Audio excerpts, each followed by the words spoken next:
to Top 5, a show where we sit down and we talk about things that could be cool things, could be bad things, could be things about you, could be things about me. But this week, it's the top 5 things that you should watch this Thanksgiving holiday weekend. And I know many of you are like, wow, this one came out a lot sooner. Hey, it's the holiday weekend. Typically, we wouldn't release, but we are nice and kind and we love you. Mm-hmm. And so we are releasing this so you have something to watch over your holiday break. Rodrigo, we're going to start with you this week. Ooh. What is your number 5 thing to watch over this holiday weekend? My number 5 thing is a movie that was recommended to me recently, and that is Hellboy: The Crooked Man. Oh, yeah. It's spooky. It's probably more of a Halloween thing, but if you're a Hellboy fan, then every day is Halloween, right? So what's nice about this movie is that it's very close to the source material, whereas the Del Toro and I forget who directed the other one movies are taking bits and pieces and kind of portraying Hellboy in a lot of ways as a superhero. This one really goes back to treat him more like an investigator who just happens to be very difficult to kill. Yeah. And they do a lot of creepy stuff. And it's good times. If you've read The Crooked Man, then definitely I would recommend it. And if you're like, I want to get into Hellboy, but I didn't necessarily love those other movies, watch this one. This is a lot more like what the Hellboy books are like. Very cool. And we will, I'm sure, talk more about that in the Major Spoilers Podcast pre-show that you can get over at patreon.com. Matthew, what do you have for your number 5 thing to watch this holiday weekend? Well, I was thinking, I don't know about y'all, but I have a 5-day holiday weekend due to the vagaries of scheduling. That's a lot of time. And I started thinking about, I believe Rodrigo has a tradition of trying to watch The Lord of the Rings, which is like 9,000 hours of hobbits just walking. So I said to myself, what possibly could take up that amount of time? I mean, you're talking 5 days, 24 hours. That's like 120 hours, which I think is almost half. So I said to myself, obviously, the answer is simple. We go back 50 years to the year 1975. We say to ourselves, hey, you know what would be fun? Himitsu Sentai Go Ranger, the very first season of the Sentai series that became Super Sentai, that became Power Rangers. The story of Ranger Red, Ranger Blue, Ranger Green, Ranger Yellow, and Ranger Pink, and their battle against the evil Black Cross army, led by the evil Black Cross Satan, because subtlety is a thing, but not necessarily when it's being transliterated to another language. And so you're looking at 51-hour-long episodes, 6 movies. You can actually do a couple of crossover movies in there, too. So we're talking like 97 solid hours of 5-color evil punching. And you get the added bonus that their finishing move, the Sentai Hurricane, means that they kick a football and the football turns into whatever they need to dispose of their enemies, which in, the first episode turned into a giant garbage truck that sucked all of their enemies in and squashed them down into garbage. And you can't get that kind of entertainment just anywhere, my friends. And that's why Go Ranger is my number 5. Very good. All right. My number 5, YouTube. Stuff you can watch on YouTube. And my number 5 is, hey, I love playing board games. What I like even more is watching other people play board games. Well, here's something that you probably haven't watched, but you should. It's the Major Spoilers Munchkin Land games that we play on our YouTube channel, Major Spoilers Videos. Now, these are old, but looking at the number of views, I can tell most of you have never watched those things. So if you want to watch myself, Brad, Brian, Rob, Brad's son, Ian, and I think there may be one more person that pops up in one of those videos. But there are plenty of games that we play, from Pandemic season 1, which was a slog to get through, all the way to fun stuff like Street Masters and Teenage Mutant Ninja Turtles and card games and board games and a whole lot more. You can find it all at Major Spoilers Video on YouTube. There's a lot of good stuff there. Why aren't you checking it out? I know, because I've never told you before to go and watch it. Now you have a long holiday weekend. No excuses. You can go over and watch some of those today. Okay, we are into our number 4s. And Rodrigo, what do you have for your number 4? My number 4 is in case you have a lot of time. I've got 2 seasons of a show for you. It's called Kevin Can F Himself. Oh my God, I love that show. Yeah, it's a good show. The premise of the show, I guess the hook of the show is that some of it is shot like a sitcom and some of it is shot like a drama. And basically when one specific character is on screen, the show becomes a sitcom, even though as more and more time passes, it becomes more and more of a drama. It is basically a drama that just has that hook, but the hook was enough to keep me interested long enough for me to actually get interested in what the characters were doing. I think if you like TV, this is a good show to watch because if you're a TV nerd like me, it's very interesting to see when the changes happen and who's on stage and why it happens. Because it's pretty internally consistent about when and how it happens. So I was always like very interested. You know, there's like characters that kind of seem to trigger the sitcom stuff and then something happens to them and then they don't anymore. They just exist within the drama again. It's pretty interesting. Yeah. Also sometimes funny and kind of messed up. Very messed up. The transitions from like 3-camera setup to like a Breaking Bad on film thing. The first time that happened, I literally gasped. It was so interesting, so amazing. And then you're just like, what the heck was that? Yeah. Yeah. And the unfortunate side effect is once you realize that there's a thing called marriage counseling and divorce court, the show kind of falls apart. But yeah. Oh, stop it. Let's see. What are we on? Matthew with number 4. Matthew, what do you have for your number 4? Moles and trolls, moles and trolls, moles and trolls. So I says to myself, hey, Mabel? You're still a 5-day weekend. It's a long, long weekend, but maybe you don't have 96 hours to kill with Go Ranger. Maybe you say, hey, I have much fewer hours than that. And, 1975 was a long time ago. Maybe I don't want to watch something 50 years old. And I say to you, I got you covered, friend, because if you come with me and you turn over here, you will see from the year 2021, Kikai Sentai Zenkaiger, the 45th season of the Super Sentai program. This is a 45th anniversary show that has a lot of flashback information. It has a lot of cool stuff. And most importantly, for Rodrigo, it has a team of all robots except for the leader. And each one of the robots in the team, the Red Ranger, the Pink Ranger, the Yellow Ranger, the Blue Ranger, and a Ranger whose color is not really known to me because I'm not good with color. These guys are robots, but they are each based on a previous giant mecha or Megazord from a previous season. So their Red Ranger is Juron, and Juron is based on Zyuranger's the Daikyo King guy, the Megazord, the giant Megazord with the horns and the face and the grill and the Glaven. Yeah, got one. Yeah, that guy. He turns into that Ranger.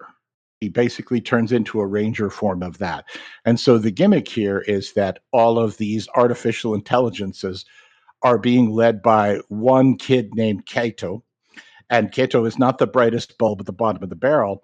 And moreover, he's not a Red Ranger. And so there's a whole arc about how can I be a Ranger, a leader, and not be the Red? And so they literally go back and they have previous White Ranger leaders come to explain to him the history of Super Sentai so that he can defeat his evil, evil foe. Now, they are called the Kikaianoids, which basically means machine robots. So when you think about it, again, it's no Black Cross Satan, but you have to admit that 52 hours of Zenkaiger is much better than spending 96 hours of Go Ranger. That's why Zenkaiger is my number 4. Very cool.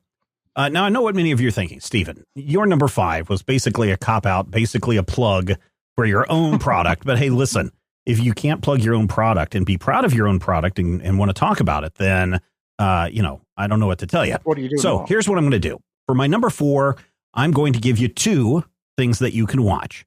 I have become, probably for the last 2 years, kind of addicted to watching people do what's called silent hiking around the world. So these are people that go out hiking and they don't say anything. They don't narrate anything. You just see them hiking through Yellowstone or hiking through Switzerland or hiking through Iceland or wherever it may be.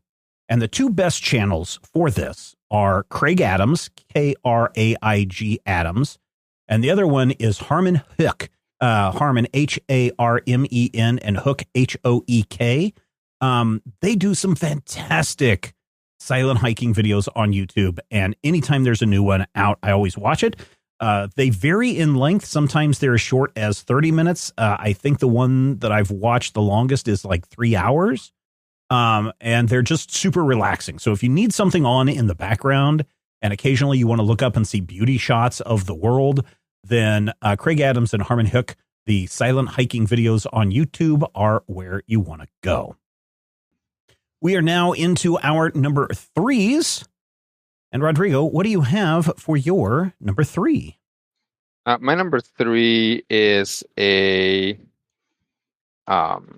also a YouTube channel, which I think provides a very important service. This channel is called Magic Arcanum. So, Magic Arcanum. And basically, it's a channel that summarizes the story of Magic the Gathering, basically what's happening in Magic the Gathering per set. So they make a video for, what happened in Duskmourn and a video for what happens in Bloomburrow. Which again, I think is a very good service because, as I believe I've said before, randomized cardboard rectangles is a terrible way to tell a story.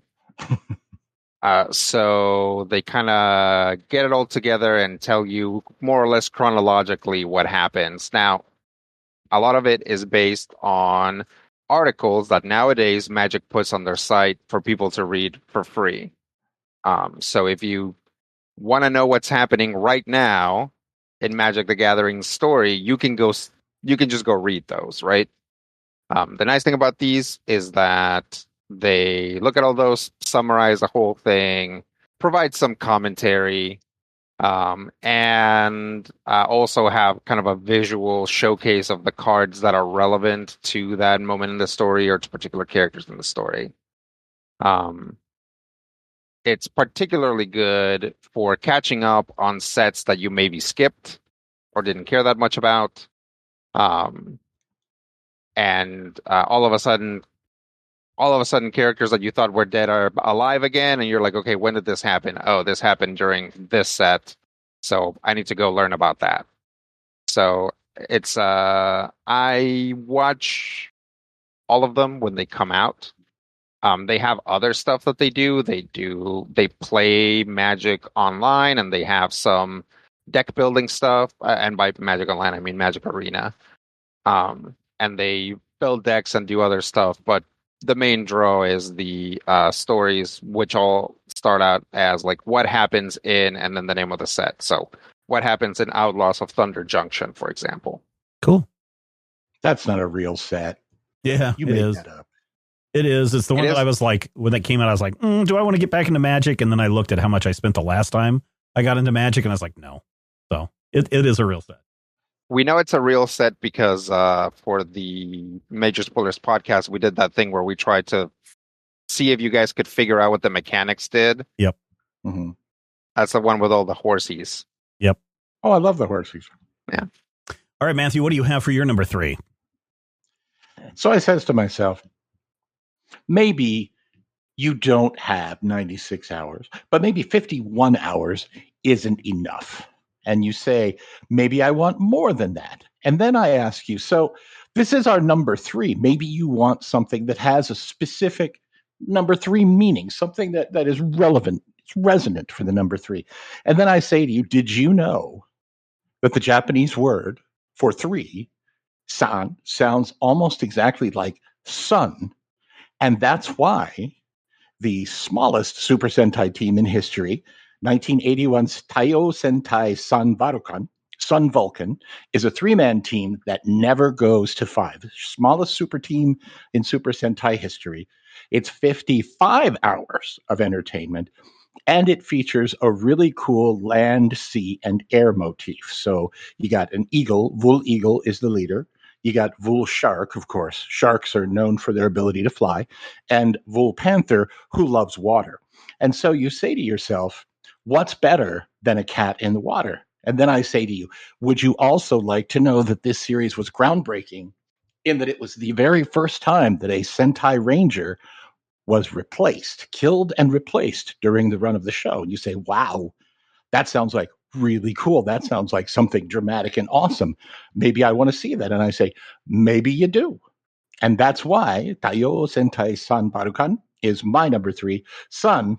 It's a pun, you know. They're very fond of puns in Japanese pop culture. I'm not saying there's no such things as coincidences, but Rodrigo, the minute that we finish talking about Magic Arena, my email dings with an email from MTG Arena. Hey, we want you back. Pioneer Masters preview. Come check it out now.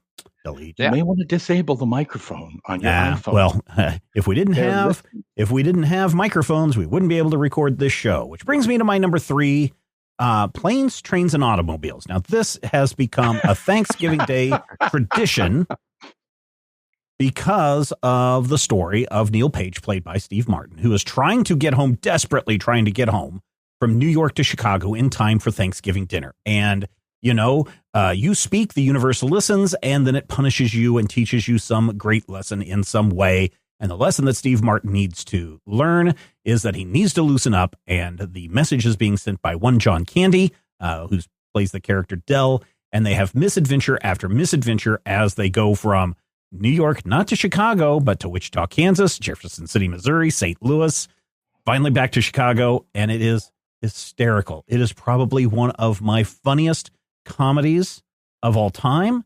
And it always makes me cry at the end when you find out Dell's story. And it is a great piece of American comedy. And it is a great holiday movie. And so this weekend, if you've got nothing to do, Planes, Trains, and Automobiles, a John Hughes film, A++ movie. We are into our number 2s, and Rodrigo, what do you have for your number 2? My number 2 is a Thanksgiving episode of a show. Okay. Popular American show, How I Met Your Mother, has multiple Thanksgiving episodes, but I think the best one is Blitzgiving. Yep, that's right. In Blitzgiving, How I Met Your Mother really showcases what is good about it, which is that it has this narrator that can like take you back to whatever you need to know about instantaneously and doesn't sound contrived. It also stars a guy whose name I forgot, who played Hurley in Lost. Jorge Garcia, I think. Yeah, he plays the Blitz, and we find out what the Blitz is and how the Blitz can be passed to other people. It's also like very it's a kind of a feel good episode because if you're watching all the way through, this is the episode where like Ted and Zoe kind of call a truce from their rivalry that they have. So it's pretty good. Every character is doing something, and there's a dog riding a skateboard in it. The Gentleman. The Gentleman. Very good. Matthew, what do you have for your number 2? My number 2 is probably one of my very favorites because I don't know about you guys, but I think it was 2009, 2010, Marvel Comics gave us Captain America, the First Avenger. That was like 2010, right? Something like that. Really, really good film, and probably one of the best adaptations of the Captain America character to live action. My number 2 is the worst live action adaptation of Captain America. And yes, I'm including the one that had J.D. Salinger's son with rubber ears. It is called Battle Fever J, the third entry of the Super Sentai series franchise. 52 episodes and a movie, just like Community. And it started as a co-production of Marvel Comics. In 1978, I believe it was, Marvel and Toei Productions had created the Japanese Spider-Man programs, Spider-Man. And coming out of that, they decided they were going to create another show, and they were going to adapt Captain America. But then they thought maybe not so much. And so it became a team of superheroes, each with a national theme. So there's Battle Japan, obviously the leader, Battle France, his second in command, Battle Cossack, an incredibly powerful Russian man who also happens to be Japanese, Battle Kenya, who is from Africa, grew up in the jungle, and of course, Miss America. Miss America is probably best known for the fact that her Sentai helmet has a Farrah Fawcett wig attached to it. And you may say, that sounds ridiculous, Matthew, but it has to be seen to be believed. It's not merely ridiculous. It's redonkulous, and it is ridiculously fun. And watching this series reminded me of the days when everything was strange and I didn't know the rules of all of these stories. I didn't know how a comic book or a superhero movie or even a weekly television show was supposed to go because the rules don't make sense. This is early installment weirdness at its finest. And it features a team whose gimmick is dancing into their super suits. So if you want to see a woman dance, turn into an armored Farrah Fawcett. By the way, her suit actor is a man. It's an interesting choice, and honestly, it works. But it kind of has to be seen to be believed. That's why my number 2 is Battle Fever J of the Super Sentai series from, I believe, 1979. Very cool. My number 2 is one that just wrapped this past weekend. It's a finite series. There's only 18 episodes, so you can watch them all in a record time. They vary in length from 30 minutes to close to an hour, but doesn't go too much more than that. It is the Arcane series based on the League of Legends characters from the League of Legends games get together and they make a TV series, and it is very interesting. The company that did the animation, it's a French company. They just do some amazing stuff with the animation and the look and the textures throughout this piece. Just the animation alone make this for a fascinating piece to watch. Then you also have the brilliant music and fight scenes, the choreography that goes throughout, also super, super well done. And then you have the stories, which jump around from class system, class warfare, literal class warfare, technology and technology going out of control, all the way to zombie robots. This show has it all. And so I've really enjoyed it. I sat down to watch the final 3 episodes with my youngest son the other night. He'd already watched it, but he's like, yeah, I want to watch these again with you. And it was great. I really, really enjoyed it. And I think you would too. It's kind of violent in places. There's nothing that is too over the top, but you don't have to know the video game to enjoy this show. Go check it out. It's probably better if you don't. Exactly. Because then if you go and you start looking up all the characters that you can play, then suddenly you're like, wait a minute, this Caitlin looks nothing like the Caitlin from the video games. And why isn't the Ninetales fox in this game, in this TV show? Don't worry about any of that. Just go and watch Arcane. It is a really fun series. And that is my number 2.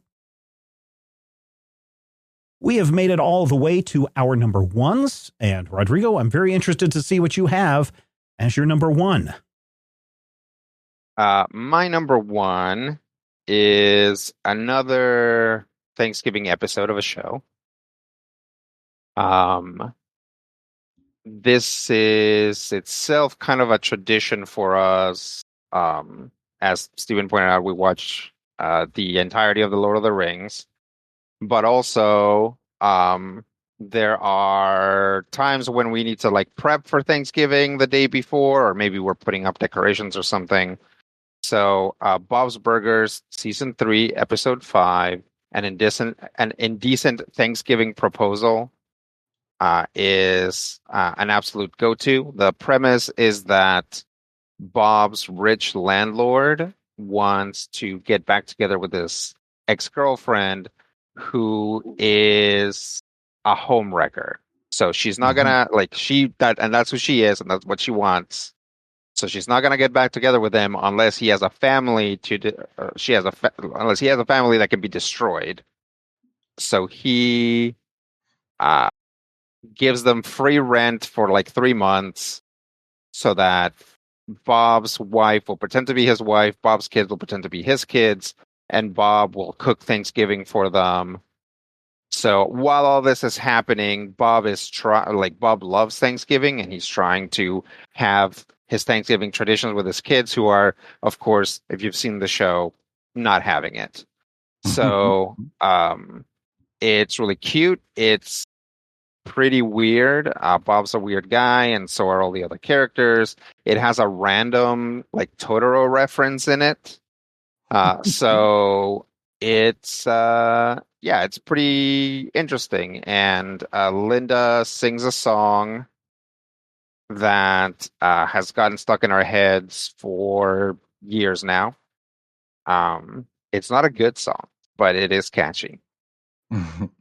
And that's my Thanksgiving pick for me. There you go. Matthew, what do you have for your number 1? My number 1 is The Substance with Demi Moore. No. Can you imagine? Would I do that to you? Would I give you 4 things in a theme and then jump to something else? No, I'd consider it. I might even make this joke, but I'll tell you, my number 1, obviously at this point, you said, okay, well, I'm totally into all this. Everything you've said to me sounds really, really awesome. And that's why I say to you, you need to sit down for 51 episodes, 6 movies, and 1 special. So 67 hours of Kaizoku Sentai Go Kaijar, the 35th anniversary Super Sentai television show from 2011. Why is it the best? Well, I'll tell you. It's my favorite, and that makes it the best. But more importantly, in 2011, there was a major tsunami that affected Japan. To this day, I believe they're still having after effects of this tsunami. During the tsunami, the actors who played Super Sentai heroes for the previous 35 years started getting on social media and posting encouraging messages to the kids, some of them in character, which allowed the producers of this 35th anniversary show to contact them. And so rather than having your regular 6-person Super Sentai team with a guest star here and a guest star there, it turns into a season where you have your regular 6-person Super Sentai team. You literally have 43 returning Sentai actors from the previous shows and a movie where 199 Super Sentai Rangers are on screen at the same time, fighting an equal number of mooks in spandex. And you say to yourself, that sounds awesome. And I said, especially if you're a day player or, a suit actor in Japan, because literally everybody had to be a part of that fight. So if you want to see 400 people in helmets and spandex just smacking each other around for about 30 minutes, and also 64 other hours of really cool stuff. You definitely need to check out Kaizoku Sentai Gokaiger. My favorite, I say it's the best Super Sentai series. Japan disagrees with me, but we have that kind of relationship. We were stepbrothers in high school. It was a whole thing. Anyway, that's why it's my number one. Very cool. All right. Rodrigo alluded a moment ago to sitting down and watching the entirety of The Lord of the Rings. I don't know if that includes The Hobbit as well, but some people don't have 700 hours to commit to The Lord of the Rings by itself, the extended, director's cut stuff. So how about instead of watching all of The Lord of the Rings and The Hobbit, how about you just get the highlight reel? The highlight reel in the form of 1977's The Hobbit from Rankin Bass. Yes. This actually aired Thanksgiving weekend in 1977, November 27th, 1977. It did win some awards. It's got some unusual art styles in it, which I think put a lot of people off because they had not seen this art style before. But when I say it is the highlight reel of what The Hobbit is about, it is literally the highlight reel. Dwarves come to Bilbo's house. They get captured by trolls. The trolls get turned to stone. They get captured by goblins. They escape from the goblins. They meet some elves. They escape from some elves. They make it down to the lake town. The dragon attacks, and then they have the final battle. You don't need 3 movies to tell it. You need about, an hour and a half or something. 78 minutes is what you need for this. It's not for everybody. There is some stuff that people genuinely don't like about the animation style in here, especially if they do any roto work in this one. But it is something that, back in the day, you didn't have VHS readily available to record this. So for Christmas of that year, I got the audio. Basically, it was the entire movie in audio form on a 2-disc record, 33 RPM record. With a little booklet with pictures in it and everything. And I would play that thing nonstop. I knew all the lines from The Hobbit by the time I was 10. But if you're looking for a shorter version of The Lord of the Rings, or at least the portion of that entire big story from J.R.R. Tolkien, I would suggest grabbing The Hobbit from Rankin Bass. There you go. That is Paul Frees. What's that? It's got Paul Frees. It's got Don It's got a bunch of people. John Stevenson, Thurl Ravenscroft as the voice of the Goobers.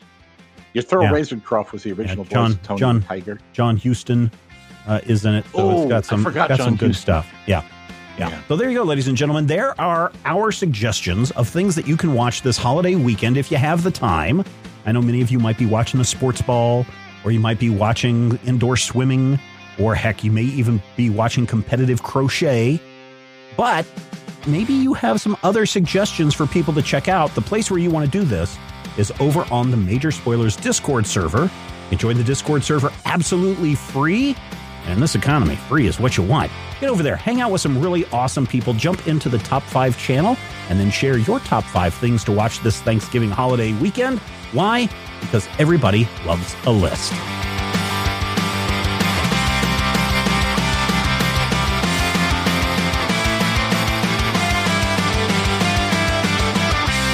This podcast is copyright 2024 by Major Spoilers Entertainment, LLC.